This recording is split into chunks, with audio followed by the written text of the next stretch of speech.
ahí sospechamos que puede haber una sobreinfección. En este caso, el tratamiento va dirigido al estafilococo. Cuando hablamos de procesos agudos, hablamos de menos de un mes de síntomas. Más de un mes de síntomas y estamos hablando de procesos crónicos. Y dentro de las causas infecciosas de la laringitis crónica en nuestro país tenemos la tuberculosis, que puede ser como una primoinfección, o sea, como primer punto, ¿sí? De Mycobacterium tuberculosis se localizó en la laringe, o podría ser secundaria, o sea, empieza con una TBC pulmonar y luego este Mycobacterium va hacia la laringe. Los hallazgos, los síntomas son muy variables, pues disfonía, dinofagia, disfagia, dependiendo cuál es la zona que ha atacado. Lo que sí hay bastante tos, la TBC laringia es bastante basilífera también. Y lo que vemos normalmente en la endoscopía son lesiones granulomatosas, eh, muy variables, ¿sí? Pueden ser cuerdas, la zona aritenoides, toda la zona supraglótica. A veces se puede confundir incluso con cáncer. Entonces, normalmente es mucho la sospecha y la experiencia que tenga el otorrino mirando este tipo de lesiones para poder sospechar. A veces es muy sugerente eh, la visualización endoscópica y no necesitamos ni siquiera sacar biopsia. Ya con un BK recontra positivo ya tenemos diagnóstico. Y la otra enfermedad también infecciosa crónica es la candidiasis. Son pacientes que por lo general se quejan de dolor, ya sea dolor faríngeo o odinofagia, ¿sí? Muy marcado. Si tenemos suerte, podemos ver cándida a nivel oral, entonces ya podemos tener el muget oral y podemos tener la sospecha, pero a veces no encontramos nada en oral y tendríamos que, de todas maneras, hacer una endoscopía. En este caso, ¿qué se visualiza? Pues son lesiones blanquecinas, como puntos blanquecinos con un fondo eritematoso, ¿sí? Usualmente son pacientes inmunocomprometidos o que incluso pueden ser tipo inmunosupresión iatrogénica también, que he visto en algunos casos en donde el paciente ha estado sometido a uso de antibióticos, 2, 3 ciclos de antibióticos por diferentes médicos. También la cándida puede proliferar. Recordemos que la cándida es un germen oportunista. Mi tratamiento va dirigido obviamente a la cándida, ¿no? Causas no infecciosas de la laringitis crónica tenemos el reflujo faringolaríngeo. Esto es bien frecuente en nuestro país, ¿sí? Donde nos gusta comer muy rico. Sobre todo a veces con malos horarios, comemos muy tarde, ¿sí? O muy pesado en las noches. Entonces, ¿qué ocurre aquí? Estos pacientes van a presentar síntomas, disfonía, sensación de cuerpo extraño, carraspera, por ahí podría haber sensación de globo faríngeo. En casos más severos podría haber incluso espasmos. Lo que ocurre es que el ácido del estómago sube hacia el esófago, sube hacia la laringe, hacia la faringe. A veces pequeñas cantidades de ácido pueden generar bastantes síntomas. Y por lo general va asociado a una mala alimentación, comidas muy pesadas que hacen que se abra el esfínter esofágico inferior y superior. En esos pacientes no necesariamente hay pirosis o ardor en el epigastrio, o sea, no es una gastritis, ¿sí? Como le digo, usualmente esto ocurre en la noche, cuando el paciente está durmiendo y está mucho más asociado a malos hábitos, sobre todo nocturnos. El tratamiento va dirigido a controlar la dieta y a inhibidor de bomba de protones por lo menos unos 2 a 3 meses. Normalmente, ¿qué vemos en la endoscopía? Vemos una laringe bastante eritematosa. Toda la parte posterior está muy roja, muy, muy roja. ¿Por qué? Porque el esófago está atrás, ¿sí? Y lo primero que va a irritar es la parte posterior. A veces podemos tener lesiones tumorales como estos granulomas, son granulomas de cuerdas vocales, que se presentan en el tercio posterior de la cuerda vocal.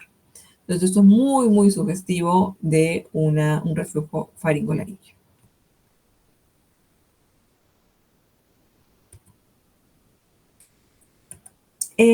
Los tumores de laringe también no son tan infrecuentes. A nivel de epitelio, ¿sí? Recordemos que es un epitelio escamoso estratificado, el que se encuentra en cuerdas vocales. A la cabeza tenemos la papilomatosis laringea, que es la neoplasia benigna más común. Esta papilomatosis es producida por el virus del papiloma humano, ¿sí? En laringe usualmente el 6, el 11, el 16 y 18. Tenemos dos formas, una forma juvenil, ¿sí? Que tiene una transmisión vertical.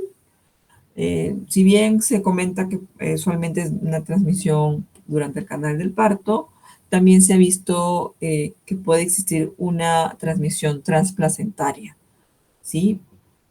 Y una forma adulta que se transmite por contacto sexual, ¿sí? Entonces, esta es una tumoración que produce síntomas muy variables dependiendo de la extensión. Si es pequeño y es a nivel de cuerda, podría provocar disfonía.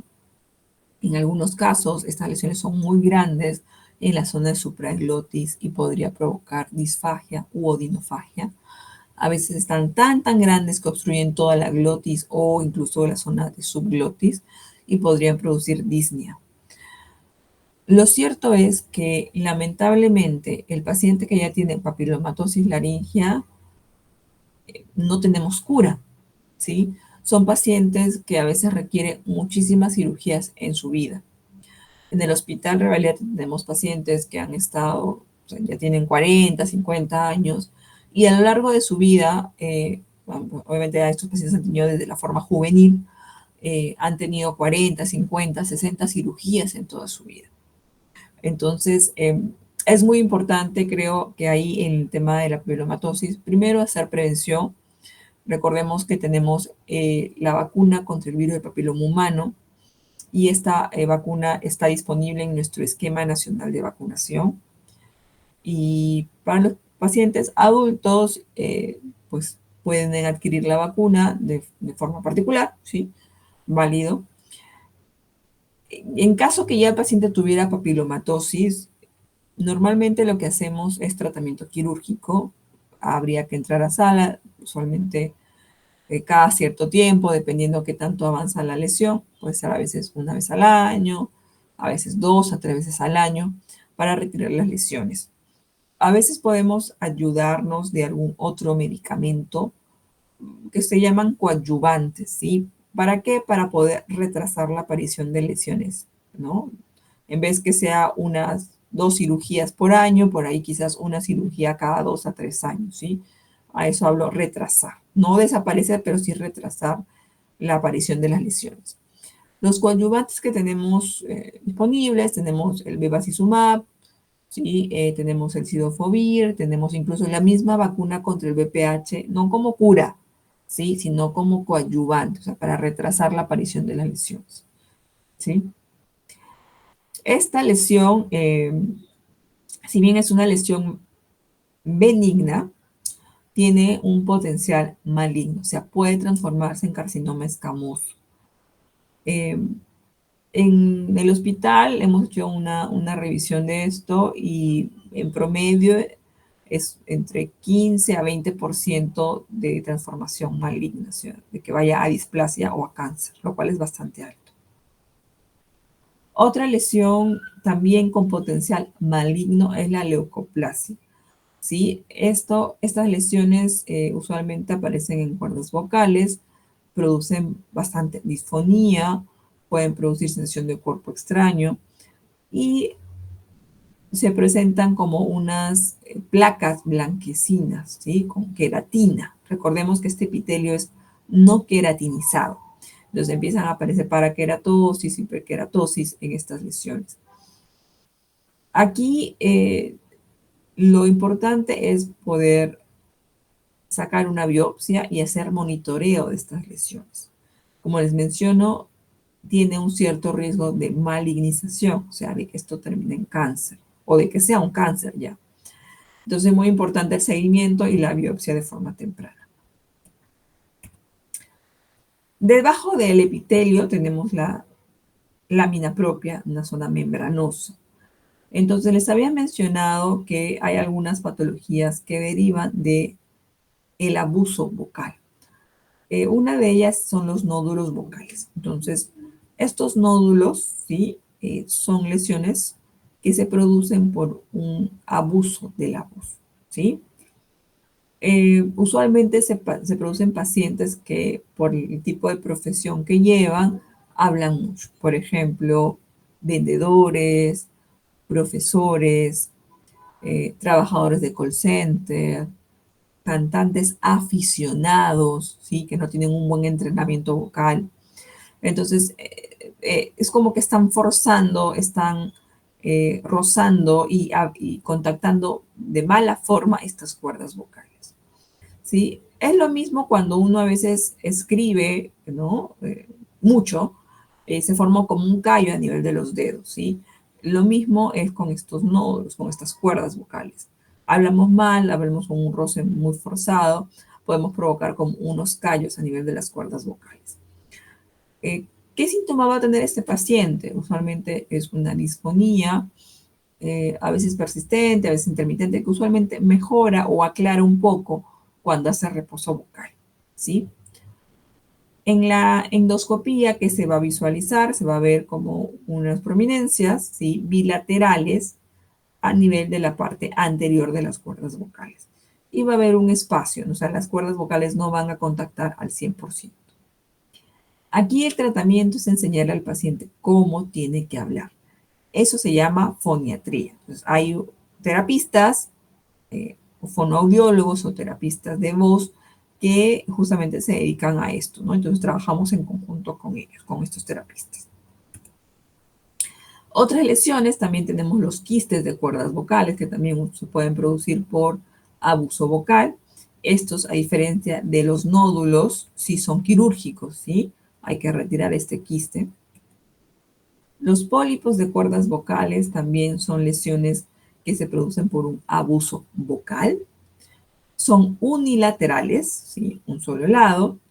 Y aquí el tratamiento va de también tratamiento médico, o sea, eh, foniátrico sobre todo, pero también requieren tratamiento quirúrgico, ¿no? Igual es importante explicarle al paciente que tiene que pasar foniatría posteriormente o cercano a la cirugía, porque si no, esos pólipos, si no tiene buen entrenamiento y la causa persiste, o sea, ese abuso vocal persiste, podría volver a salir nuevamente los pólipos. Otra patología es la corditis polipoidea, también llamada edema de Reinke. Este edema de Reinke eh, se produce sobre todo en mujeres, ¿sí? Estas pacientes tienen un antecedente importante que son fumadoras. Y la voz de las pacientes con edema de Reinke es una voz bien grave. Es más, muchas veces a estas mujeres las confunden con varones, sobre todo cuando hablan por teléfono, porque la voz es bien, bien grave, bien gruesa, ¿sí? Eh, la verdad que a veces tienen la suerte, ¿sí? Entre comillas, de que la cantidad de cigarro que consumen no ha producido cáncer, pero sí ha producido que haya una hinchazón de las cuerdas vocales, ¿sí? Un edema de las cuerdas vocales. Este edema puede ser pequeño, ¿sí? Puede ser mucho más marcado o muchísimo más. Entonces, dependiendo de qué tan hinchado, tan edematoso están las cuerdas vocales, también vamos a dirigir el tratamiento. En fases iniciales podría ser solamente terapia de voz y obviamente dejar de fumar. En etapas un poquito más tardías podría ser necesario tratamiento quirúrgico, ¿no? Otra lesión también frecuente es el granuloma de cuerdas vocales. Este se produce en la parte, en el tercio posterior de las cuerdas vocales, ¿sí? Como se produce en la parte de atrás, ¿sí? A veces la voz puede ser normal. ¿Por qué? Porque la voz, ¿sí? Se produce en los 2 tercios anteriores de las cuerdas vocales. Entonces, una lesión posterior podría ser que no esté generando disfonía, ¿sí? Por más que esté en las cuerdas vocales, salvo que esta lesión esté muy grande, ¿no? O se va mucho más hacia adelante, podría ser. Estos pacientes lo que sí se van a quejar es de sensación de cuerpo extraño, carraspera también. La causa de aparición de este granuloma puede ser por reflujo, puede ser por antecedente de intubación también. Post-COVID hemos visto varios de estos pacientes que por intubaciones prolongadas presentaron estos granulomas, ¿no? Aquí el tratamiento va a controlar la causa. Si estamos sospechando que es un tema de reflujo, daremos tratamiento antirreflujo. En algunos casos podría ser necesario tratamiento quirúrgico o incluso foniatría también. Por otro lado, tenemos el cáncer de laringe. Eh, este cáncer de laringe es más frecuente en los varones, usualmente entre sexta y séptima década de la vida. Y la gran mayoría, cuando hablamos de cáncer de laringe, hablamos de carcinoma de células escamosas. ¿Qué factores de riesgo tiene el cáncer de laringe? Sobre todo el antecedente de hábitos nocivos, tabaco y alcohol, y el antecedente de algún cáncer de células escamosas en cualquier parte de cabeza y cuello, que incluye la piel, ¿sí? Cáncer de piel también. Otros antecedentes, otros factores de riesgo a preguntar, tenemos el reflujo laringofaringio, exposición a, no sé, a asfalto, madera, asbesto, etc. El virus de papiloma humano también es un factor de riesgo importante. La susceptibilidad genética de cada paciente y obviamente pues lo que normalmente ocurre con las dietas, ¿no? Poca fruta, mucha carne, mucha grasa, ¿no? Que es usual para todos los tipos de cáncer. Entonces, el cáncer de laringe, ¿por qué lo tratamos aquí? Y me gustaría hacer un poquito de énfasis, porque usualmente los primeros síntomas los van a ver ustedes. O sea, ya con nosotros llegan a veces un poquito más avanzados.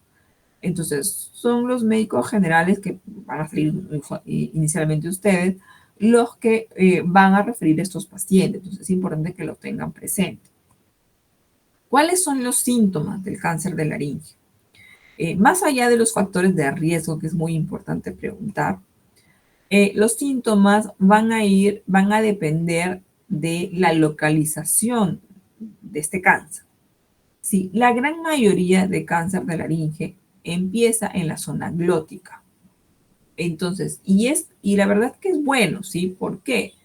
Porque el primer síntoma que nos va a dar en zona glótica es disfonía. Entonces, imagínense un paciente que lleva 3 semanas, 4 semanas con una disfonía, o un mes, 2 meses con una disfonía marcada.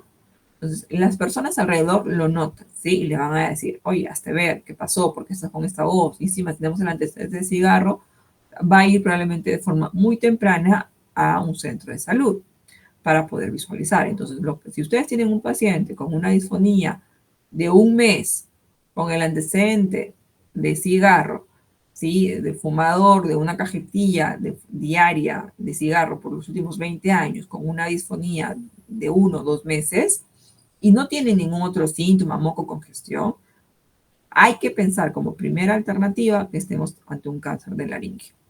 Entonces, refiramos pronto. ¿Y cómo se refiere? En este caso al otorrino. ¿Para qué? Para poder visualizar la laringe. O sea, tenemos que ver qué está ocurriendo adentro, ¿sí? En segundo lugar, los cánceres de laringe se localizan a nivel de supraglotis, o sea, por encima de las cuerdas vocales. Y el síntoma principal va a ser disfagia. Y mucho menor en la zona de subglotis, donde el síntoma principal va a ser disnea. Podría haber otros síntomas como otalgia referida o también, bueno, el paciente puede referir presencia de tumores o lesiones a nivel de cuello. El cáncer de laringe puede hacer metástasis a pulmón, a hígado, a hueso, a mediastino. Y cuando es a piel también tiene un muy mal pronóstico. Entonces, ante la sospecha de un paciente con cáncer de laringe, nos toca visualizar qué ocurre en vía aérea superior. Entonces, tenemos que Mira, ¿qué podemos encontrar? Podemos encontrar lesiones como placas, como leucoplasias, tumores como tipo papiloma o tumores ulcerados. Podría haber también asociado a parálisis de una cuerda vocal con una tumoración. Entonces, son formas diferentes que nos indican de la gravedad de la tumoración. Es muy importante que estos pacientes tengan una biopsia temprana, ¿sí? De forma ideal es en sala de operaciones y hacer un estadiaje también rápido, usualmente hacemos con tomografía, para poder visualizar si hay quizás algún defecto óseo de cartílago.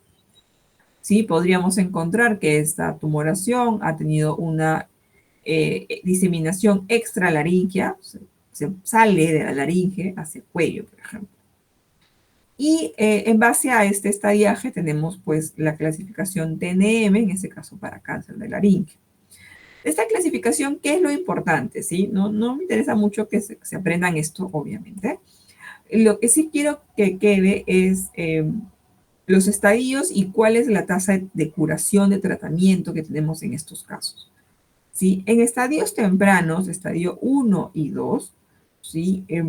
¿Qué es lo ideal? Que es donde debería el paciente apenas llega con el médico de atención primaria con una sospecha de cáncer, no dilatar a estos pacientes y pensar que es una infección respiratoria, que lamentablemente vemos mucho, ¿sí? 1 o 2 meses que han estado dando tratamiento antibiótico y eso retrasa el tratamiento. En estadios tempranos de cáncer de laringe, la tasa de curación es muy alta, ¿sí? Puede ir con tanto con radiación, mire, tasa en 90, 98%, y tasa quirúrgica, ¿no? Con curaciones de 95 y 80% para estadios un poco más avanzados. Ya cuando tenemos estadios mucho más avanzados, estadio 3 y 4, usualmente se opta por radioquimioterapia o incluso cirugías mucho más agresivas como es la laringectomías parciales o totales, o sea, sacar toda la laringe con disección de cuello o radiación adicional. Entonces, obviamente aquí la tasa de éxito es muy, muy baja. A veces, pues, lamentablemente, no hay mucho que podamos hacer y ya termina siendo tratamiento paliativo. Muy bien. Y para terminar, vamos a ver lo que es obstrucción laringea.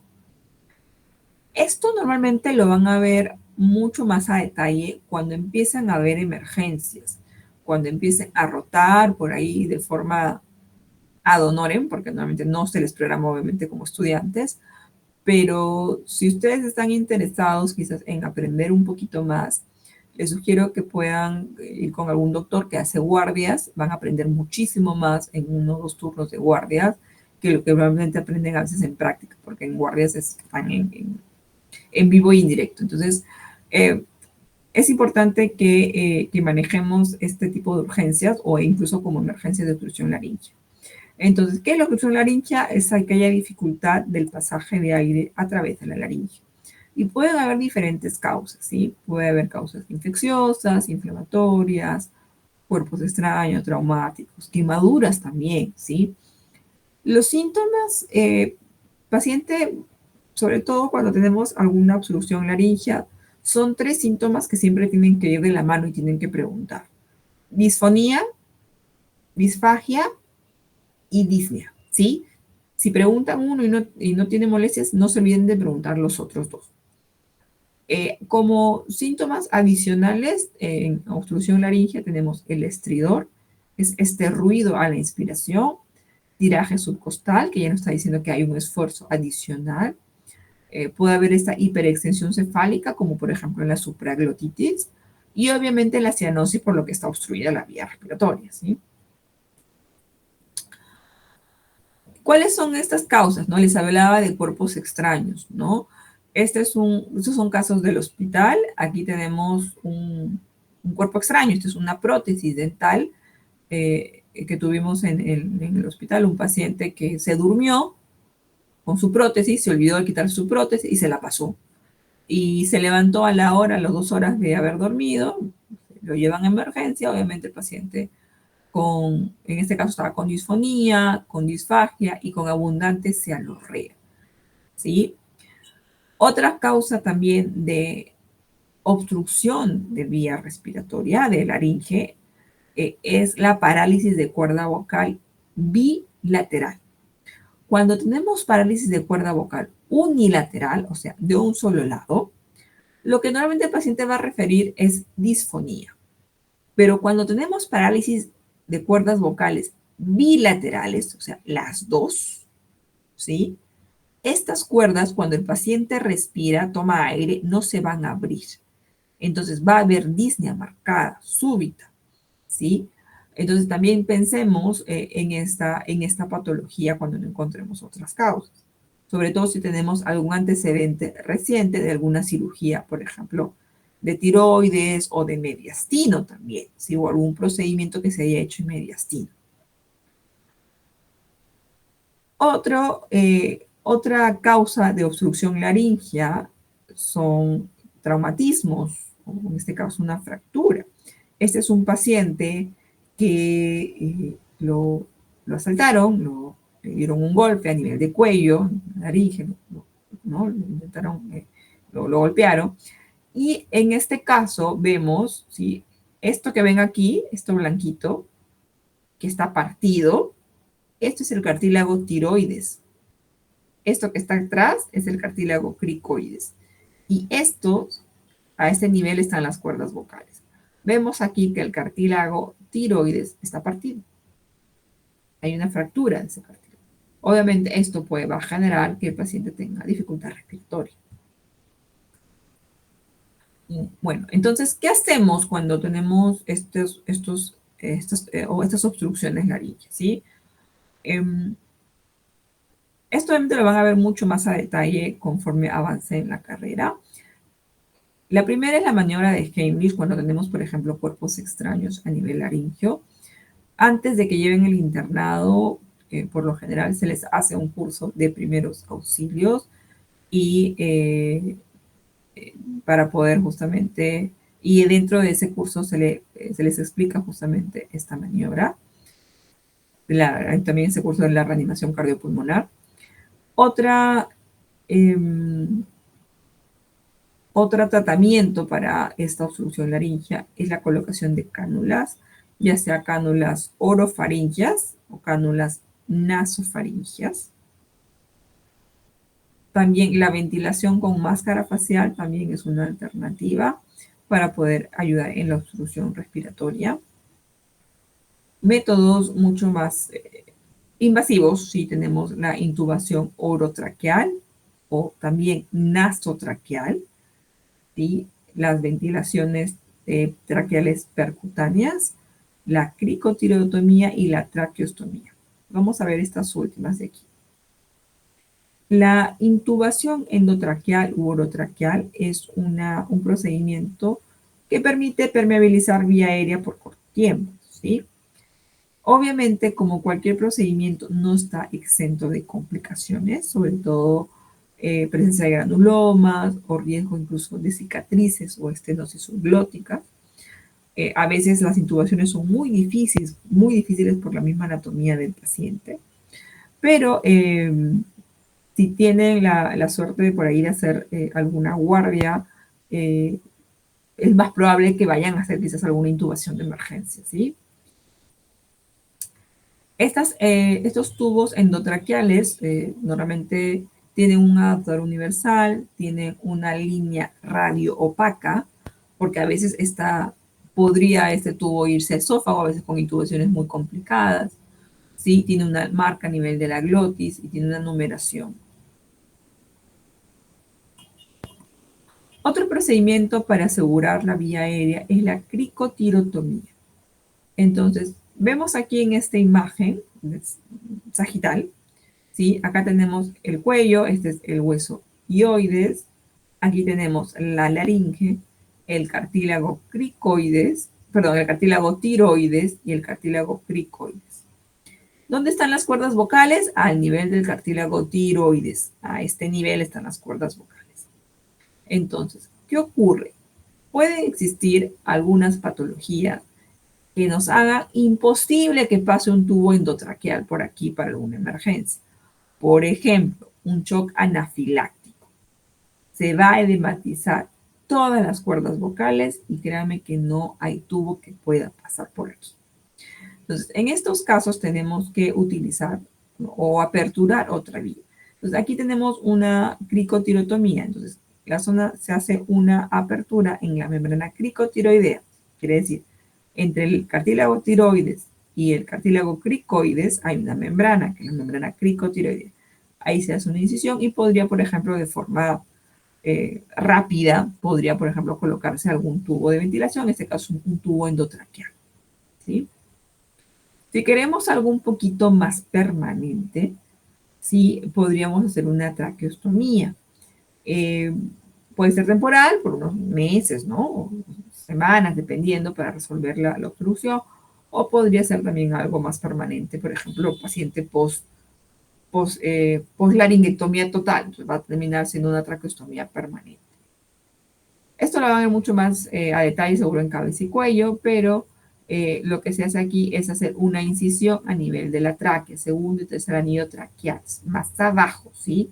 No es en laringe, es en tráquea. Esto nos permite bypassear obviamente toda la zona de laringe, ¿sí? Y bueno, esto ya más a detalle seguro lo van a ver en cabeza y cuello, pero es muy importante que sepan que existen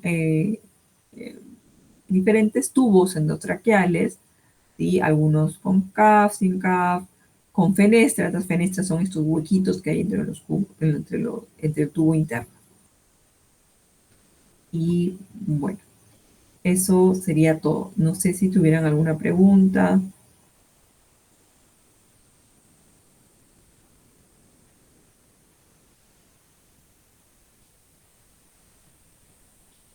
Todo claro, doctora. Muy bien.